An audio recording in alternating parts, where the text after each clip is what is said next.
Hey guys, my name is Azhar Ali. I am the creator of the high-end travel magazine Navigator. So, the main theme of the Navigator magazine focuses on international travel. Navigator will include anything you could think of in the travel world, from food reviews, global fashion advice, and just straight up knowledge and information about countries and places across the world. The main target audience for Navigator is the age group ranging from 35 years old to 65 years old, with an income that can afford to travel up to at least 3 times a year. Navigator is also for people who want to plan a trip and more or less have nowhere to start. For these people, Navigator will serve as a guide for the people to plan the best trip that they possibly can based on their budgets. Most importantly, however, this magazine is attracting the dreamers, the ones who really want to travel and navigate through the world. No matter what race, gender, ethnicity, or age you are, once you have at least a spark of interest in travel, Navigator will be the magazine for you to peruse through and enjoy. One of my original goals for my travel magazine at the very start was to create content that had quality photography and high level writing, just like how the large travel magazines such as National Geographic and Travel and Leisure are presented.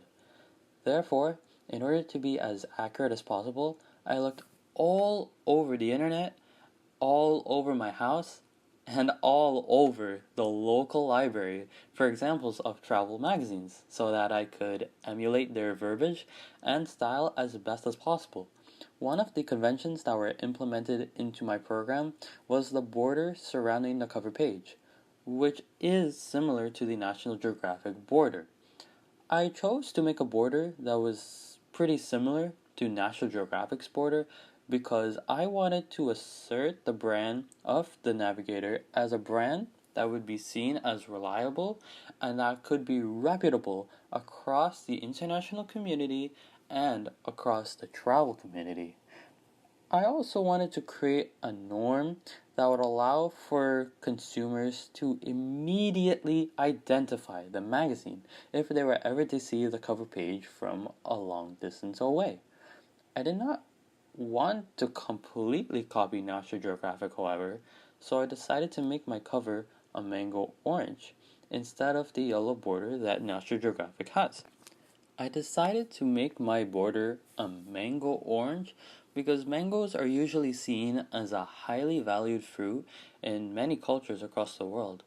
And I thought that the border juxtaposed against the Times Square cover photo very well. Therefore, that was my choice for the cover border. However, I also wanted to be creative and include some of my own ideas in my project so that I can let my own personality shine through the magazine. Therefore, I chose to write about Trinidad and Tobago as my main country of focus, as that where is I am from. I wanted to let people get a view of how Trinidad is truly a slice of paradise, and more importantly, why. I wanted to share my own views of how the country should be portrayed to the world, and I wanted to open up Trinidad to the rest of the world in order to see the main sights and attractions of Trinidad. During the production process, my photography skills and my editing skills improved significantly throughout the whole project. At first, I had no idea just how to take pictures that would ever be considered for a professional magazine. I had somewhat of a clue of the actual rules that I needed to know for taking a photograph. However, this project made me research these guidelines further and to test these guidelines further.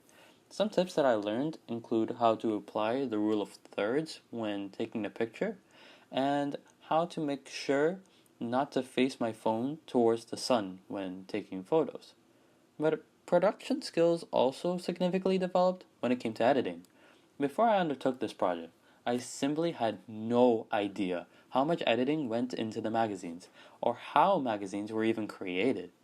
Therefore, creating this magazine was a huge step for me, as I learned how to match colors with one another, edit pictures so that they give off a certain vibe, and create titles and text that are filled with sensory imagery and that could engage the audience. For travel magazines, they need to have great images that could draw the audience in so that they can escape the struggles of common life and so that they can be motivated to want to dream and travel the places that are included in the magazine. This, therefore, required me to become more tech savvy than ever before. I had to implement so many different tools, including the internet and the applications on my phone. At first, when I was first assigned the task of completing the magazine spread, I was terrified because I had no idea on how I was going to create my magazine spread. To be honest, at the start, I had regretted choosing to do a magazine spread because I knew that if I were doing a film, I would just simply use my video camera to record the video and I would use iMovie on my home computer to edit the clips together. However, for me to do a magazine, I would need a professional camera and the top editing software for photos that would cost me money that I simply don't have. As I researched my solutions to my problem, however, I found that I could easily just create my magazine with my computer and my phone if I learned how to implement them correctly. For instance, I found that it could take high quality shots of the places I had visited with my iPhone 6 camera if I had set up the brightness and exposure on my camera to certain levels depending on the weather.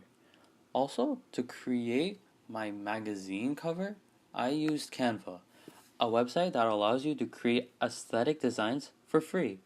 Canva is a surprisingly powerful tool that allowed me to format my magazine in the exact way I wanted to.